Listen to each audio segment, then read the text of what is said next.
All right, guys. So, welcome to my podcast this morning on caffeine and the trap that caffeine is. So many people, I've worked in the supplement industry for over a decade. I've owned a brand for 11 years, and it's been about 15 years in the industry as a whole. And during that time, I've seen this crazy trend of caffeine-based supplements getting stronger and stronger and stronger and stronger. It used to be people would use a pre-workout and high stim was considered 300 milligrams, right? Now it's getting to 450, 500 milligrams, 510 milligrams plus English walnut, plus teacrine, plus synephrine, plus secondary stimulants, plus nootropics. We're getting to a point where the supplement industry as a whole is pumping out more and more, and it's stronger and stronger. And I wanted to dive into today why that's a trap and why that can cause people issues. So it's not just specific to the supplement industry and not just specific to pre-workouts. This can be to coffees, fat burners, to energy drinks, to whatever you're having throughout the day. But this is a bit of a video to unpack that and give you guys a bit of a deeper understanding as to why you are using caffeine like an energy credit card. And that's a term I'm going to use today because I think it's a pretty interesting and pretty well perfect way to sum up as well what caffeine actually is. And that is borrowing from your future self. And that's why I call it an energy credit card because what caffeine does is it blocks adenosine in the brain, which is the neurotransmitter that increases as we get more tired and sleepy. So basically, it doesn't give you cellular energy. There's no actual calories in caffeine. Caffeine, this is controversial, is not an energy system. Caffeine is not an energy system. It doesn't, it's not like the Krebs cycle where it produces cellular energy in the form of ATP. It's not like ketones, which again, can bump through the Krebs cycle via pyruvate and again produce ATP, the end product. You're not producing cellular energy that actually comes from within, that actually operates at the cellular level. You're literally using a stimulant that jacks up cortisol, jacks up adrenaline, jacks up norepinephrine, and puts your body in a place of flight or fight. And in that flight or fight state is where it is unfortunately going to spend most of its time. And that's where we get our energy because when we have adrenaline in our system, we feel really good. We're on, we're sharp, we're going fast, fast, fast. We feel alive, we feel engaged, we feel fantastic. That is the trap of caffeine. That's the caffeine trap. The whole title of this video is that it's a trap, right? Because it feels addictively good. You're sharp, you're on, you're killing it, you're crushing it. No need to slow down ever, right? Like sleep when you're dead, hustle, hustle culture is everywhere. And so people go, look, we've had happy sleep last night, but bugger it, I'll just get a coffee, send it to work. All right, I've gotten to work, fantastic. Oh shit, I forgot to prep anything for food today. Didn't bring my lunch. Oh fuck. All right, I'll just grab a coffee on the way down to the cafe and something quick. We get to the afternoon, we hit the 2 p.m. energy slump, and bam, we are down like a sack of potatoes. We've just gone boom and hit the wall. We could fall asleep at our desk. We're dragging our feet. And what do? We grab another coffee, another energy drink, another can to get us through the afternoon. We get to 5 p.m. and go, fuck, well, we better do something that's good for us and actually go and train today. We should go to the gym. I'm going to try and get a workout in, but I'm exhausted. What am I going to do? I'm going to take a pre-workout, 3, 4, 500 milligrams of caffeine. By this point, you're at like a gram of caffeine throughout your day, right? And you've probably only had one whole food meal, maybe two. And we wonder why our sleep quality is rubbish, while we're feeling tired but wired, while we're feeling physically exhausted and our mind is just racing. We wake up already in anxiety. We wake up at 1 a.m. and we just stare at the ceiling and can't fall back to sleep. You wake up at 3 a.m. and it takes you an hour to get back to bed. Then when you wake up at 5, you feel like you've been hit by a truck, right? And this is so common. This is the feedback I hear all the time. And I religiously track this data from an Oura ring, my Garmin. I've worn Whoops. I do, all of the, I do blood work. I track all of this data meticulously to see the impact that sleep quality has on health, on body fat, on muscle mass, on visceral fat, on inflammatory levels, all of these things. And it creates such a profound cascade when we have caffeine. And I think what's important to highlight, so I'm just going to share screen on a study that I found in the book that I wrote. So I wrote a book last year, and that was called Becoming Bulletproof, this guy here. And this is a diagram I've pulled exactly from that as well. So as we can see here, guys, we've got a diagram here showing what happens when caffeine is consumed at different times throughout the day. We've got ourselves the 300 milligrams, 600 milligrams of caffeine, and a placebo control. So this was a double-blind placebo-controlled study, which is the gold standard as far as I'm concerned. As we can see here, every time we've had caffeine, cortisol has increased. On the left-hand side is saliva concentration, and that's referring to cortisol levels in the consumption of caffeine. As you can see here, directly from the data, it is increasing cortisol significantly. When we're ramping that up, it's very significant, and it lasts a lot longer than you think before it reaches a low level. So that's spiking of 300 mg of caffeine at the at the baseline of 7:30 in the morning, it spikes cortisol rapidly, and it doesn't start coming down until about 1 p.m., right? Because the half-life of caffeine is actually 8 to 10 hours. Even though when you're adapted to caffeine, you don't feel those effects anymore. You no longer feel the mental, the cognitive boost. Unfortunately, your nervous system is still being taxed in the background. And that's such a pivotal point, and something that really needs to be pointed out is even though you're having caffeine, you feel like it's worn off, your nervous system is still getting just absolutely jammed in the background. That cortisol is still higher than you look. And as you can see here, this explains perfectly why when we wake up in the morning, instead of having a nutritious breakfast and skipping caffeine, we're doing the opposite. We're skipping the nutritious breakfast and having the caffeine. And we wonder why our cortisol just skyrockets and then tanks. And as you can see here, 1, 2 p.m., that's that classic energy dump that people often have. So what have we done here? This study's perfectly replicated someone reaching for caffeine again. And look at it, boom, cortisol levels go up again. And we're at 2 p.m. at this point, as we can see. Now, it hasn't started lowering till 6 p.m. And this is exactly when a lot of people are going to train at the gym at night. So this is why this is such a perfect study, because it demonstrates exactly what someone's life would look like going through the day, having a coffee in the morning, a coffee at lunchtime, and a pre-workout before gym, right? And 300 milligrams is being quite mild. There's also a 600 milligram stimulant level there, which is more like what pre-workouts are now when you do the 500 caffeine plus the English walnut and the secondary stimulants. And you can see here that massive surge of cortisol, and there's 7 p.m. So you can imagine this probably doesn't come down till 1, 2, 3 a.m., right? And so this is such a big part of the symptom picture and the issue that we see with people where they're redlining all day, but they're not even aware of it because they're so used to it, right? It's common, but not normal. And that's the problem with the caffeine trap, is that it's societally, 95% of adults consume caffeine on a daily basis. And it was something like, of that 95%, it was a minimum of 2 cups of coffee equivalent. So 200 milligrams equivalent of caffeine per day. And look, it's fantastic when used sensibly and when you take into account that you are proper sleep, proper nutrition, proper health, eating to your energy demands, and managing everything else, right? But unfortunately, it gets used in lieu of those things. It gets used, unfortunately, as the buffer, the band-aid, I should say, right, to get us through when those things aren't optimal. So when someone is, brain fog with low energy, they're tired but wired, they're sleeping shitty, instead of working backwards and trying to optimize those systems and optimize that health, sadly, we're unfortunately going for the opposite, which is, of course, caffeine to push through those tired days, that foggy headedness, and just get us going, right? So I suppose when I'm looking at the average person who's using this this band-aid as a crutch, right? And I wrote an entire book on this. Like, this is my book, Becoming Bulletproof. I wrote a whole book on this topic, and it's got buckets of diagrams all about the impacts of stress on the nervous system. It's got and one of the big topics I talk about here is cortisol. And we can see on this diagram here, cortisol is a natural curve. It peaks in the morning and then lowers in the afternoon. And this is such a common problem, is that most people don't peak in the morning and lower in the afternoon. They go up, up, up, and stay up all day because they're just living in red light. And it's not just caffeine, to be fair. I'm bashing caffeine a lot today because the name of the video is the caffeine trap. But to be fair, it's also the holistic picture that's the problem, right? It's the fact that they're also, they're glued to their phone from the second they wake up to the second they go to bed. They're living on stimulants, caffeine. They're under eating. It's gym, family, training, commitments, life.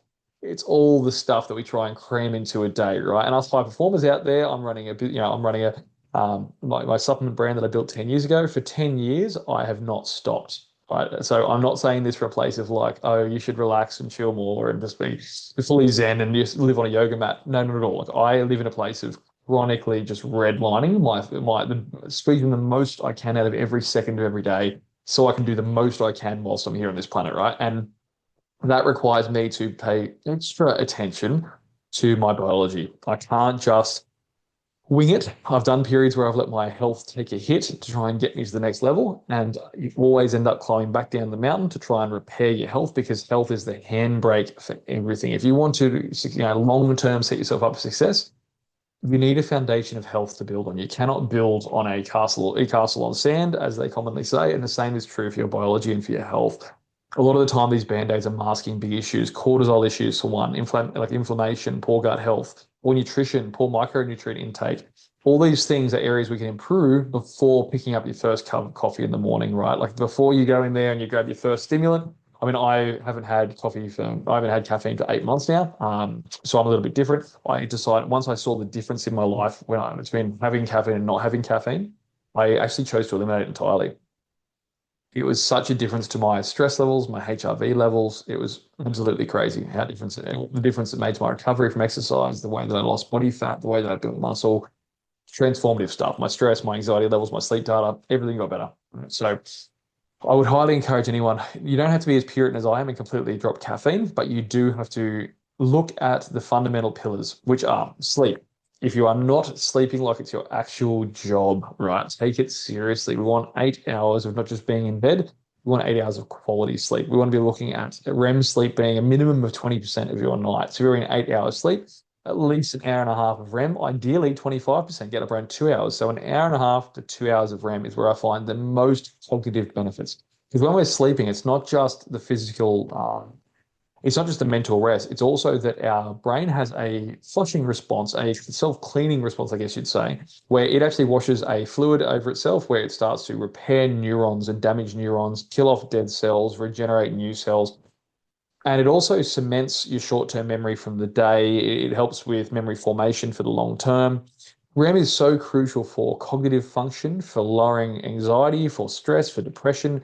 They have found that sleeping 8 hours a night is fundamentally different for body composition, whether it's fat loss or muscle building as well. But I'm really loving that cognitive benefit. The other benefit of sleeping the 8 hours a night, and you're really looking at that sleep quality, is that what they did studies where they did 8.5 hours of sleep a night versus 5.5 hours sleep a night. And the difference that it did on fat loss was a 55% difference in fat loss. So the group who slept 8 hours instead of 5.5 lost 55% more fat. And if you go, look, I'm not trying to lose weight, Ben, I'm trying to get jacked instead. Okay, cool. If you're trying to build muscle, they also retain 60% more muscle mass at the same time, which is huge. Like if you could take a drug that could do that, that could burn 55% more fat and build 60% more muscle, that thing would sell out. It'd be $1 trillion product, right? It's sleep, and everyone's just walking over it, right? And if we're sleeping deeply and we're getting that 20 to 25% REM, 15 to 25% deep sleep. So for me, a perfect night's sleep would be an hour and a half to 2 hours of REM, hour and a half to 2 hours of deep sleep. Beautiful, right? We want to have minimal wake events throughout the night, if any. In a perfect world, would sleep through the whole night, maybe wake up once, to go to the bathroom throughout the evening, but ideally sleeping through the whole thing. Now, what do I like to do once we're looking at sleep hygiene? One thing I love doing is wearing blue blockers throughout the day. So I have these guys here with the yellow lens. These make a very big difference to making sure when I'm in front of screens like this all day, you can't see my setup here, but I've got two computers, I've got an iPad over here, I've got a phone. We're in blue light constantly, right? So blue blockers throughout the day make a massive difference because blue light disrupts our circadian rhythm. It also disrupts our melatonin production via the pineal gland, which is the gland that sits behind the eye. And when we are looking at screens, blue light, it's unfortunately delays melatonin production. Now, throughout the day, it can be handy as well to take some of that stimulus off us if you feel overwhelmed throughout the day, get high migraines and headaches, and really just feel stressed and anxious. It can actually do quite a lot for you in that regard as well, because it's quite stimulatory as well, blue light.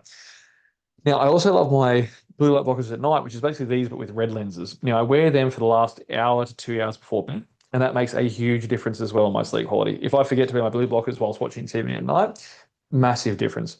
I also turn down my TV brightness. So if you're most modern TVs, you can change the brightness settings on those there. I bring that down to 30%, right down. So it's barely there. I can barely see.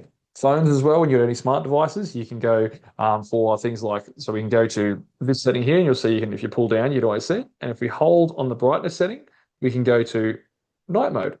And it actually changes significantly the tone. So you'll see there, for example, it went a little more orange, I guess you'd say, more yellow. It's taking a lot of the blue light out of that as well, compared to if it's off. See, it's going back to more of a blue tone as well. So on is important. Now that's on every device, under the brightness setting, and away you go. So this can do some big things as well. Now, also food. We don't want to be eating the second before we go to bed. Ideally, 2 to 3 hours before bed, we shouldn't be eating large, heavy, greasy meals. We want to be having, we don't want our digestive system on and trying to break down food when we're sleeping. We want our digestive system to actually rest, because another big process that's really important is that during sleep, our gut actually starts to heal and wash over the gut lining and soothe inflammation and produce short chain fatty acids that modulate our immune system, and our microbiome recycle dead cells. And all these great processes happen, but not if you're busy digesting food. And that's a huge part of the gut's repair process. At night, there's a series of proteins that repair your gut lining via this flushing action, and the brain does the same thing. And there is the brain gut axis, which I'll talk about in future videos. which of course is really, really crucial for this, and sort of comes in this conversation nicely. So I guess that sleep is tied into gut health, inflammation, neural function, cognitive function, like everything, right? It's such a crucial piece of the pillar. And I think if nothing else from this video, if you just went, look, I'm going to take sleep seriously. I'm going to eliminate the blue light during the day and the evening, turn down the brightness on my devices, turn night mode on my devices at night, so I'm not looking at a bright iPhone in my face. Turn off the lights in your house, get yourself nice and deep there, have a nice hot shower because that actually increases our external temperature, and then our body compensates by decreasing our core temperature. And when we're sleeping, we also want to have a low body temperature. Next thing you can do is sleep in a room that's 18 to 19 degrees Celsius. That's the perfect sweet spot for people who are sleeping. So that's 18 to 19 degrees Celsius is also the optimal sleeping temperature, which is actually really quite cool. Okay, that's on the colder side for sure if you've felt it. It's often why people say they sleep a lot better in winter when it's cold, because where the body temperature is lower and we get a deeper, more restful sleep, because body temperature is really strongly tied into how we function, how we sleep. It's tied into the melatonin cascade, the GABA cascade. All of that is all integral, and it's basically this delicate dance that happens in the hours before bed when our cortisol levels should be lowering at night, and we should be having that decrease in body temperature, and we should be having melatonin production coming online.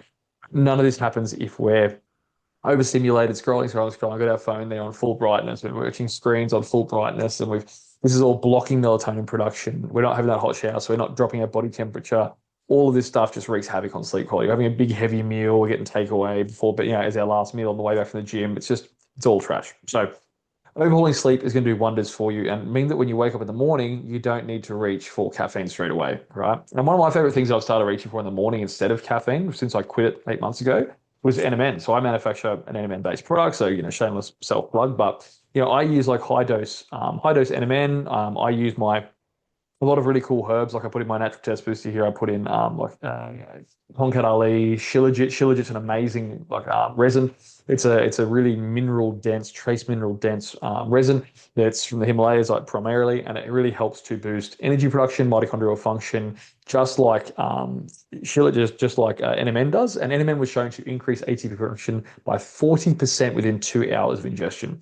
Now, why I'm talking about the mitochondrial function piece is when I spoke back before, caffeine is not an energy system.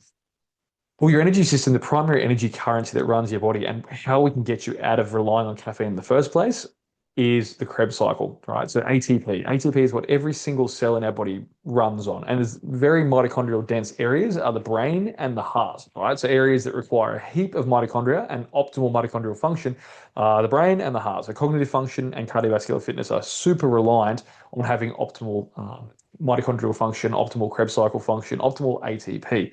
Now, how this works with things like NMN, like with creatine as well. So I'll use in the morning, I'll use like an NMN and a creatine, and I'll throw on some Tonkat Ali, some Shilajit, some adaptogens as well, like rhodiola, schizandra, adaptogens that'll help, herbs that'll help buffer stress and so on. But what I'm really trying to do is optimize my mitochondrial function so I can produce buckets of ATP so my cells have ample energy to work with. And my brain, where there's a lot of mitochondria, where it should produce a lot of ATP, is really firing. Because in my line of work, where you're running a large company, you want to be cognitively on all the time. I'm always shooting podcasts, doing Zooms, doing calls, crunching numbers, looking at inventory, looking at forecasting, talking to customers. There's a lot on in a normal day. I cannot be slow for a second of it. And I used to use caffeine. I used to use nootropics.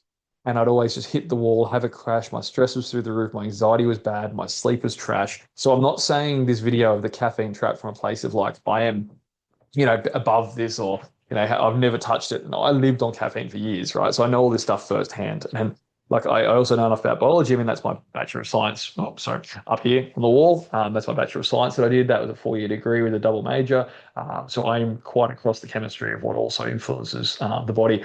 And I think what's really, really crucial to understand is that if we get these foundational pillars right, if we're taking supplementation to optimize mitochondrial function, if we are like the NMNs, the creatines, putting in some adaptogenic herbs that can be quite energizing, like rhodiola or schizandra or ginseng, that family is really good. We get Shilajits and Tonkat Alis, like supporting our natural testosterone surge in the morning as well. Ladies, Vitex is really good for that. We're supplementing with things that'll support our body's natural energy production and our hormones. And that's going to be the things that underpin a lot of our energy production needs. And then we don't need to rely on caffeine because our system is running optimally. If you haven't done bloods in the last 6 months, I strongly recommend you do that as well. is the other big handbrake. The reason people reach for caffeine in the first place, again, hormones, right? Like often if we have low testosterone in men, that is going to directly impact our ability to generate energy, right? It's going to impact motivation because testosterone and dopamine are really linked. And dopamine is a neurotransmitter involved in cognition, focus, mood, energy production, the whole works. So I would say that's a really crucial piece of this as well, is looking at energy production, looking at your caffeine consumption, looking at all these things and making sure, hey, look, we want to look at our hormones. We want to be doing blood work. We want to make sure our testosterone levels are optimal. Now, the range of what optimal is for men, I would really say nothing under 20 is good. Like, so total testosterone, 8 to 30, and free testosterone is 250 to 1,000. I like guys no less than 5 to 600 in free testosterone and no less than 20 in total. So in a perfect world, like my last set of bloods, I was at 26 as total testosterone, and my free testosterone was around about 650. Now, I would like that 650 to be closer to the 1,000 mark. So I'm actually trying to biohack my way through there, looking at boron, looking at things to lower SHBG and improve my free testosterone, looking at trace minerals as well, like copper and manganese. I'm looking at magnesium intake. I'm looking at everything because the more I can optimize that testosterone level, the closer I can get to that very top end of the range, the better my energy, the better my motivation, better my dopamine, better everything else works in my biology. So the reason I quit caffeine 8 months ago, despite having a massive workload and still managed to keep up with the pace, is because I'm looking at hormones, I'm doing my blood work, I'm looking at my inflammation, I'm looking at my nutrition, I'm looking at my sleep quality, I'm tracking my data, and that allows me to optimize my health in every aspect. And now I've got optimized health. I can show up in the world with energy, right? Like I've already done, this is being filmed today. It's already 11:30 here. I've already been doing 3 hours of being cognitively on, right? And I am so dialed because I am looking after all these fundamental pillars. And I want the same for you. If you're watching this video, I want you to be able to step away from relying on multiple energy drinks, right? When I've done this process with someone where I've got them on a sleep supplement, I've put them on NMN and high doses of creatine in the morning. And look, the best way to dose creatine is around about 0.23 grams per kilo of body weight. So for a 100 kilo person, 0.23 grams per kilo is 23 grams, which is a lot higher than often people look at. So using a high dose of creatine, 15 to 25 grams of creatine in the morning, your NMNs, your energizing adaptogens, using sleep products and adrenal products at night to help lower cortisol before bed is massive. Heavy doses of magnesium throughout the day, massive. Doing blood work, looking at hormones, massive. All of these big levers we can pull to stop you needing to go to the server and get that next energy drink. And I've done this recently with a friend of mine who was really, really struggling with energy, with anxiety, with stress, with depression, was in a really bad way. Put him on the sleep, like my everyday sleep, put him on NMN, got him on creatine, got him on Primal as well, the everyday Primal for that Tongan Ali, the Shilajit to look after his testosterone. He went from having 3 Red Bulls a day to he has now had one energy drink this entire week. So that's going from 21 Red Bulls a week to one. And like when you can do that for someone and see he's now sleeping I think it was the second night in, he slept for 10 hours. And before he was waking up an average of 3 times a night. So you can imagine what that massive transformation is on someone's life when they go from, waking up 3 to 4 times a night, tossing, turning, shit sleep, wake up already in anxiety, wake up already tired, slam an energy drink. They're on that cortisol roller coaster. That compared to now, where he's sleeping 8 to 10 hours a night, feeling phenomenal, his stress levels are down, anxiety's down, and he's out of the caffeine trap. And that's where I think the most fulfilling part of my job is helping people get out of those situations and helping them turn their health around, their mindset around, their motivation around. And that's why I'm creating this podcast. I don't have much spare time at all in my day. I really don't. But I am doing this podcast to help people and to put a voice of reason out into the ether and hopefully give you guys some logic, because we're drowning in information, but we're sorely lacking in logic at the moment, and we're sorely lacking in application and customization, how to personalize that advice to you and simplify this stuff, right, guys? Like biology is a complex topic, you know what I mean? Like I've been studying this stuff for 10, 15 years and I'm still just a student, right? There's still so much I don't know. There's still people that make me feel dumb just talking to them. So I could only imagine for the average person who hasn't done 10 years of academia and a university degree in this area, you could be overwhelmed when you see all the information coming at you. And now we've got AI as well. That information overwhelm is just 10x, right? We have so much information, but we're drowning in information. I was at a business mastermind the other day and they called it infobesity, which is obesity. We're drowning in information, right? Obesity information. I love that term, infobesity. And like we have buckets of information. We have access to knowledge like never before. what people need is simplification and application. How to actually take that vast noise that's out there on social media, on TikTok, on Instagram, on ChatGPT, and boil it down to what are the big, heavy hitting levers for me. And for me, those foundational pillars I spoke about before are just those. Look at your mitochondria. Are you producing energy well? Are you sleeping deeply? Are you are your hormones optimized? And I'm going to do a whole separate video on nutrition, but another big part as well is, are you eating properly for energy demands? That'll be a whole separate video, so I'll do nutrition later on. But for the caffeine trap and getting out of it, I want you at home listening to this to be able to be like my friend who went from 21 energy drinks a week to one, and we did it in 10 days. So if you're listening to this and we can optimize these areas, supplement for these areas, biohack your way through these areas, if we can get you from having, in his case there, that's 240 to 300 milligrams a day of caffeine down to 80 milligrams a week. Not a day, a week. Like practically basically dropped caffeine altogether, right? And I've done this on a lot of people now. So I think they're looking at these fundamental pillars of like cortisol, looking at your sleep quality, looking at your mitochondrial function, and is your body actually producing energy in the first place well? These are such fundamental pillars. And so you'll be seeing a lot more videos of me talking about the other aspects I brushed over on this video, like the hormones, like the nutrition and so on. But hopefully, guys, this gets you out of the caffeine trap today and gives you a chance to fight back and not get yourself stuck in this caffeine trap that so many people